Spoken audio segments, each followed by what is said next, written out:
Yuk, dukung UFIT TV dengan belanja di UFIT Store. www.ufitstore.com. Assalamualaikum pemirsa.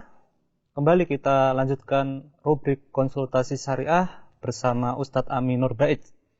Baik, kali ini kita akan melanjutkan pertanyaan dari Saudara Harindra Abidina. Ini terkait sholat ini Ustadz. Ya. Saya ingin menanyakan perihal qadha sholat. Saya dengar ada yang menyebut sholat dapat diqadha. Apakah benar demikian? Bila benar, bagaimana hukumnya dan tata cara melakukannya? Terima kasih. Alhamdulillah wassalatu wassalamu ala Rasulillah wa ala alihi wa sahbihi wa mawalah. Wa asyhadu an la ilaha illallah wahdahu la syarikalah wa asyhadu anna Muhammadan abduhu wa rasuluh. Tentang waktu sholat, pelaksanaan sholat wajib telah Allah Subhanahu wa taala tetapkan dalam Al-Qur'an.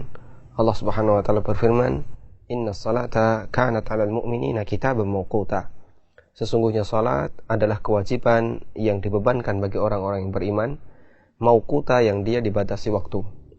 Karena itu pelaksanaan salat wajib dibatasi dengan waktu awal dan waktu akhir.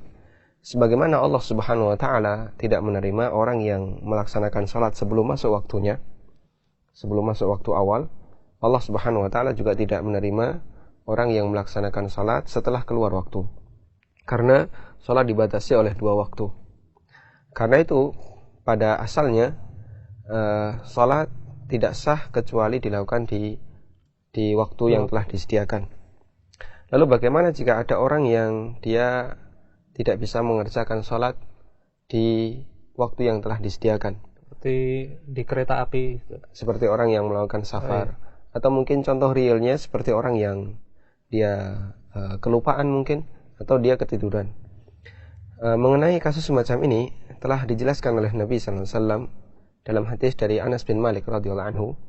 Rasulullah SAW bersabda, "Man nama an salatin aw nasiyaha falyusalliha hina dzakaraha la kafarata laha illa dzalik."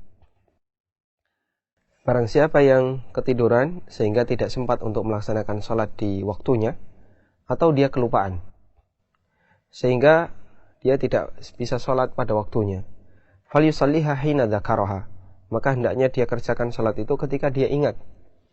Berarti kalau tidur ketika dia bangun. Kata Nabi sallallahu alaihi wasallam, la kafarata laha illa dzalik, tidak ada kafarah baginya kecuali ketika itu. Karena itu hadis ini menjadi pengecualian dari ayat yang tadi kita baca, dan hadisnya sahih diriwayatkan oleh Bukhari Muslim. Menjadi pengecualian bahwa bagi mereka yang tidak bisa salat antara waktu yang disediakan, dia diperbolehkan untuk salat di luar waktu, ya, setelah waktunya habis, sebagai kafarah bagi orang yang lupa atau tidur di waktu asar setelah matahari terbenam, atau kasus yang lainnya. Nanti dia bisa kerjakan di waktu yang selesai waktunya sebagai kafarah baginya. Dan jika kita perhatikan, dalam hadis ini hanya khusus bagi mereka yang punya udzur yang dihargai oleh syariat. Artinya di sana tidak ada unsur kesengajaan. Di sana tidak ada unsur kesengajaan, tapi karena faktor lupa. Sebagaimana Allah Subhanahu wa taala mengatakan, "Aqimis sholata lidzikri." Ingatlah salat atau tegakkanlah salat lidzikri, ketika kamu ingat aku. Dan tafsir Nabi sallallahu alaihi wasallam yang dimaksud aqimis sholata lidzikri adalah mengerjakan salat pada saat orang itu sebelumnya dia tidur atau dia terlupa, kemudian dia baru mengerjakan salat ketika dia sadar. Sebagaimana disebutkan dalam hadis riwayat Bukhari Muslim.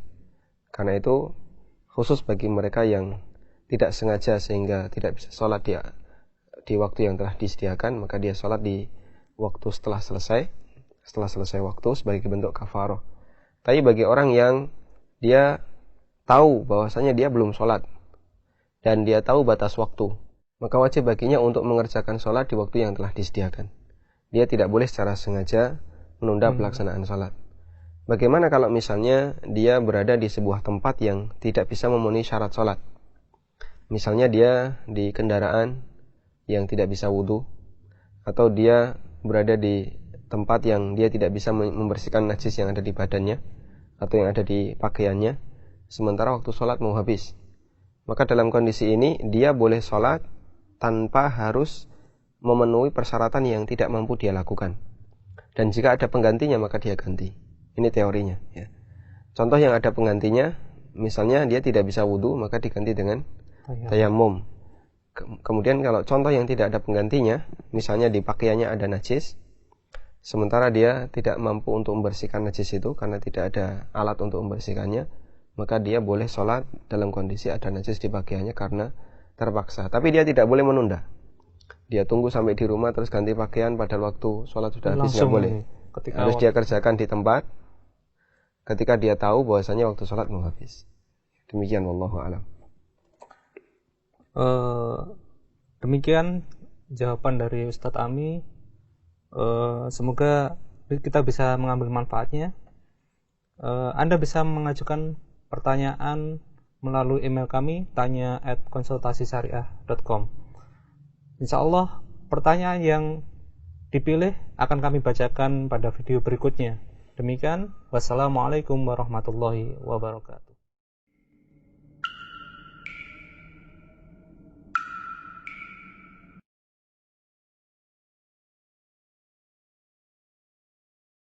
Yuk, dukung UFIT TV dengan belanja di UFIT Store.